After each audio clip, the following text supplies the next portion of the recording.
Hello and welcome to Fortress, Alaska. I'm your host Dave, and today's video is samurai steel. This is basically the traditional way the Japanese made steel to be used in samurai swords. The highest quality steel would have went to swords, lower quality steels would go for other things, but always the best steel went to making swords. So our quality of ore was pretty low. Basically we had scrap taconite pellets picked up along a railroad track in the upper peninsula of Michigan, which a friend of mine got for me, as well as dredging the Connect River for magnetite sand, black sand, whatever you want to call it, which is a way to get iron ore as well. So we smelted it down as best we could using a Tatora, I'm not sure how you pronounce it, but you'll see our furnace. And it went pretty well. We ended up with about a 15% yield, which is kind of bad, but once again, when you're using scrap ore, it's probably not that bad at all. So sit back, relax, and enjoy this video and see how it turns out at the end. Okay, so we're working on building a Tutara to cast or create our own steel. We make processing the ore now, building the Tutara, and this is where we're actually going to create the fire that makes the steel. Because unlike some people think, you do make steel using fire. Okay, between the airplanes and everything else, here we're processing the taconite pellets. We're crushing them so that they'll smelt down better to make steel. So we're really not prepared for smashing taconite pellets, but we've got a system that's working slow but sure. Okay, so the Tutara's coming along. We got the experts that are actually building it. I'll get a good video of it once it's all put together. Using fire brick, you have to use special fire brick for this, otherwise the bricks will explode once you get the fire going. Here we have to sort the coal. We need different size coals for different things. So they're sorting the coal down for, you need large coal, medium-sized coal, and fine coal, depending on what part of the Tatora it's going in and what it's being used for. So now it's coal sorting. Here we're getting the corner brackets put on, the custom-made corner bracket. We're bending them as we're putting them in. And we're trying to make the right side hole here for the tweer. The tweer is like a sight glass and a way to blow air into the system. So working on that. It can allow us to both blow air in plus see what's going on inside the fire, because we have a sight glass on the end of it. Okay, so here we're, for lack of a better term, cementing the tweer in place, packing it in so that it'll hold the heat inside and hold the tweer in place. Let's go around over here.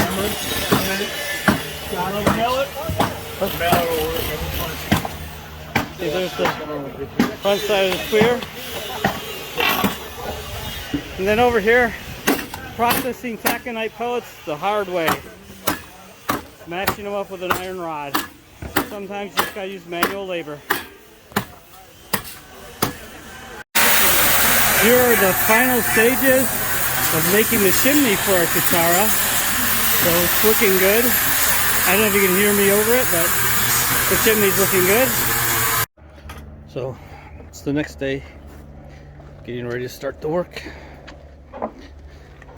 The sight hole all done in.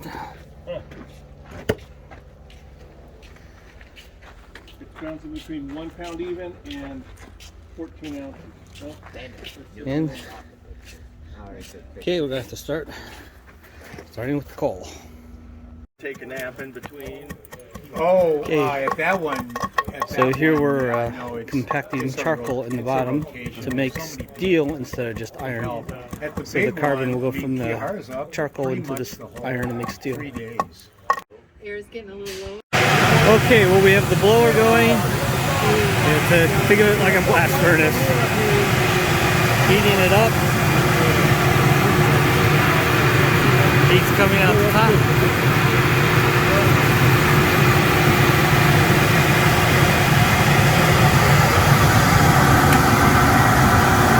Gotta heat the furnace up. Okay, so we're looking into the tuyer. As you can hear me, and you can see how hot it is inside the Katara. And we have it.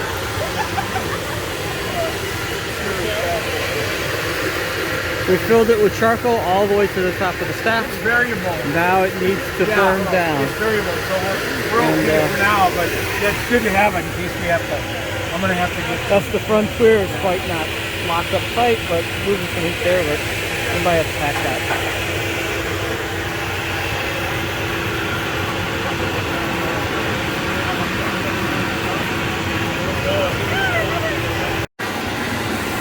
Okay, so now we're adding charcoal from the top, trying to get a burn rate of 4 inches of charcoal for every 10 minutes.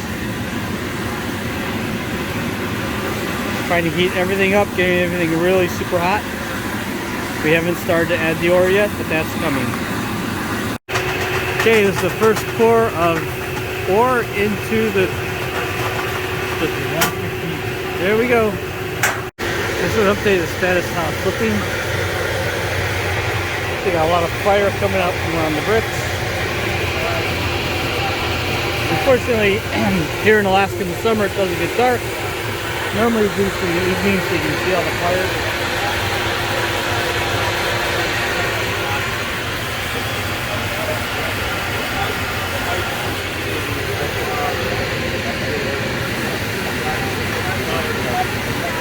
There you go. The smelting has begun. Okay, just adding more ore in. We put more ore towards the center, less to the side. Yeah. How red it gets. Yeah. And now we got to add charcoal right away.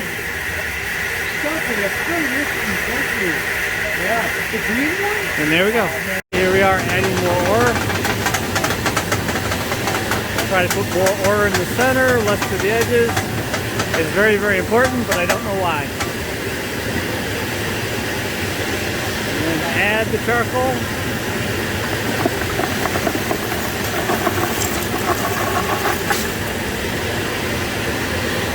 This is the status board for doing the smelt. Basically, we're adding ore every 10 minutes and charcoal every 10 minutes. And you can see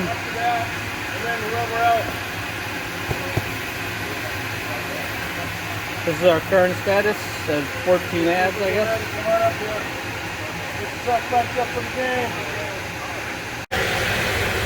Okay.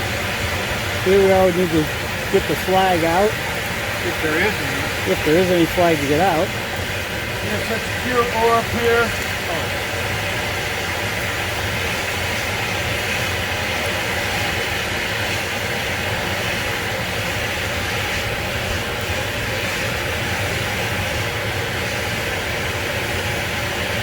There's slag.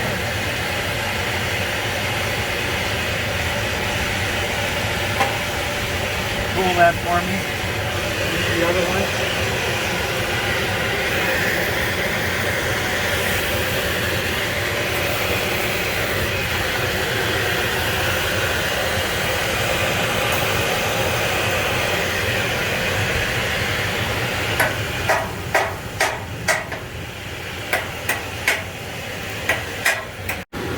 Got a different angle here.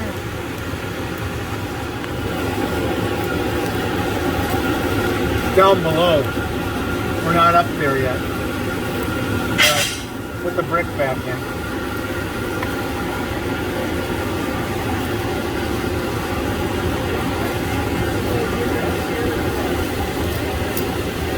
Okay, so we've taken some slag out and we've plugged the wall back up. Okay, here we are just trying to clear out more slag in front of the tuyer. Got to have various clear holes around to clear slag and look in.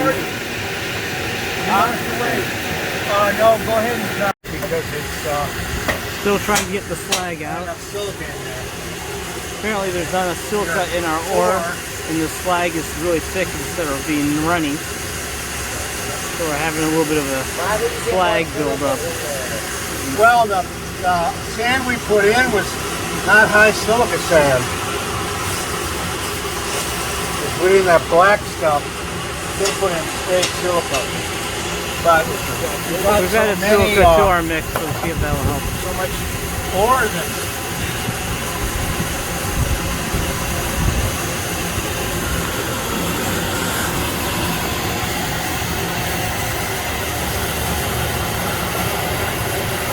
use the hammer tongs?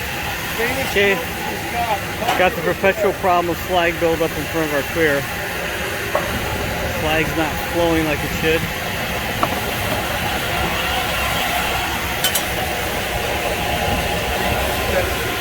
Slag is forming right there in the clear.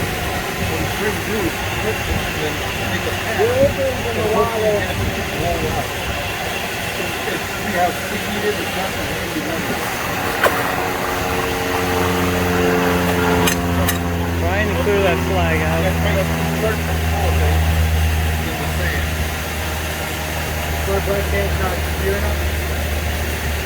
Oh, there's a bunch of slag. And he's facilitated.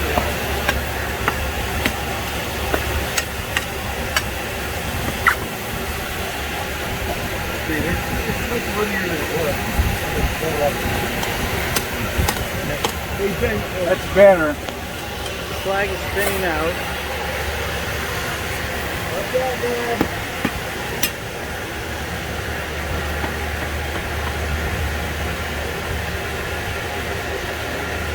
Yep.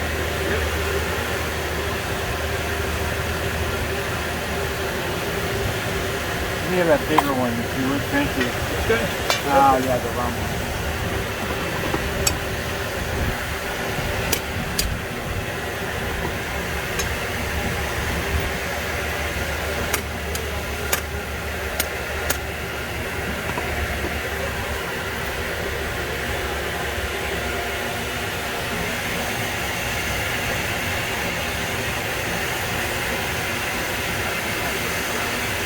What, this big long track right here? It's long enough. Because he wants to get the slag without banging on the clear. He's just making it. Yeah. You don't want to blow out the front of the... Hey, you guys get a charge ready to go. Go ahead, charge. Alright. Okay, more slag removal. We'll see how we do here, both on. Now over to the right. Over to the right. Up.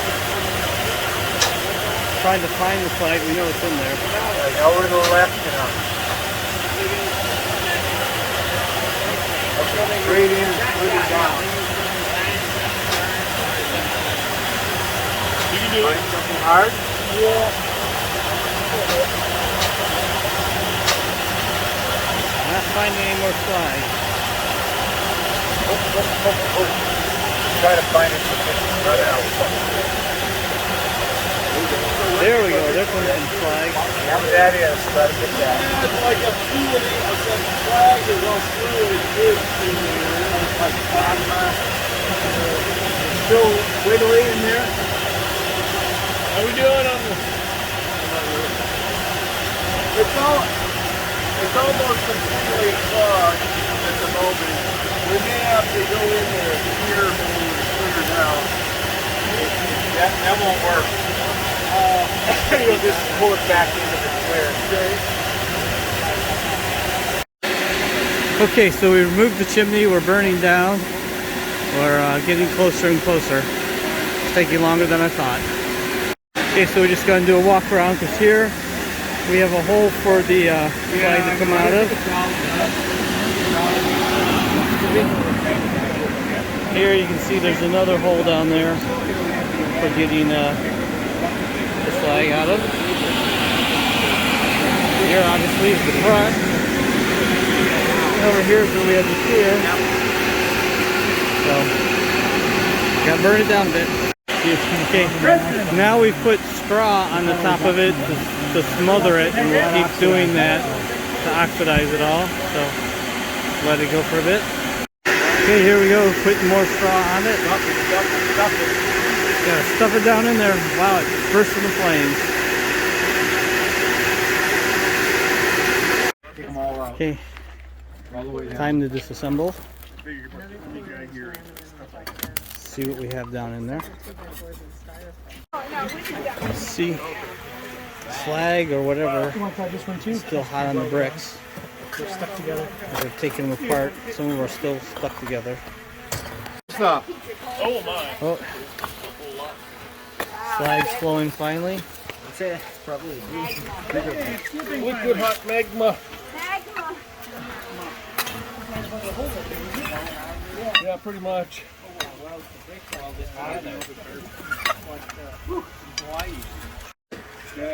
Okay, now we have the bloom or the iron or steel actually out, and it's time to gently tap it. And try to get any of the slag out and any other impurities we can get out while we're hammering it. So that's the slide. Okay, turn it over. Turn it over.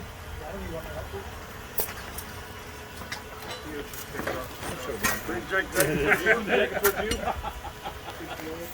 you go. Now flip it. Grab underneath it, flip it. There we go. Alright, consolidate a little bit, and then we're going to try to cut.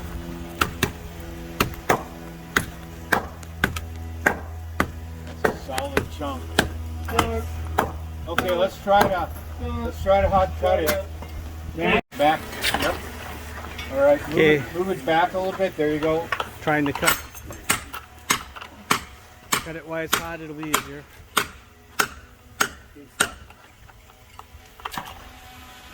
Don't want to weld the accent. Okay, somebody give Scott a break. Saying my swings are getting wild.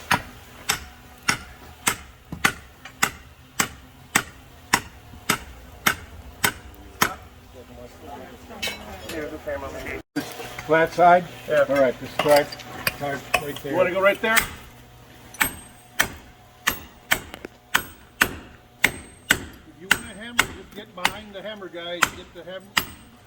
Oh, hell yeah. Nice. This is going great. Oh, good. The chunks are breaking off. Come on. Okay. 1, 2. 1, 2. You're not going to open. Yeah. No, not really. Okay, doing the final separation of the steel from the coal and anything else and the slag before we can get a weight on it. But this is the board as it stands now. So, for posterity reasons, if anybody wants to track all our records for making our steel today from river sand and other ore that we've scavenged,